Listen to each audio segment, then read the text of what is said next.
திமுகவினுடைய தொடர்ந்து அந்த கட்சியோடு கூட்டணியில் இருக்கிற இந்திய யூனியன் முஸ்லீம் லீக்குடைய தலைவர் திரு KM காதர் மொய்தீன் பேசிட்டு இருக்கிறாரு. அவருடைய பேச்சை சார்பாக சொல்ல விரும்புகின்றோம்.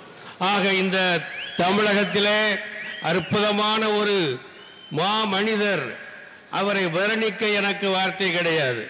துரைமுருகன் ஐயா அவர்கள் சொன்னது போல் அவரை பற்றி காலமெல்லாம் பேசிக் கொண்டிருக்கக்கூடிய அனைத்து நிகழ்வுகளும் எங்களிடத்திலே உண்டு, அனுபவங்கள் உண்டு.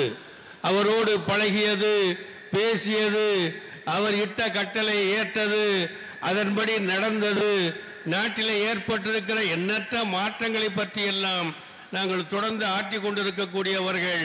ஆகவே நான் தொடர்ந்து அதிகம் பேச வேண்டிய அவசியம் இல்லை. 3 விஷயத்தை மட்டும் நான் சொல்லி முடிவு செய்கிறேன். ஒன்று, இந்திய அரசு இன்றைய தினம் கட்டுத்தறி இல்லாத காட்டுமிராண்டித்தனமான நோக்கி சென்று கொண்டிருக்கிறது. மத்தியிலே ஆளக்கூடிய அரசு அதற்குள்ள வரம்புகளை எல்லாம் மீறி வரம்பற்ற ஆட்சியாக சென்று கொண்டிருக்கிறது.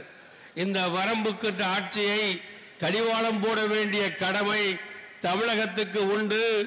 அதனை வழிகாட்டியாக அமைந்தவர் டாக்டர் கலைஞர். அவர்தான் தமிழகத்திலே முதல் முறையாக மாநில சுயாட்சி உரிமைக்காக கமிஷன் அமைத்து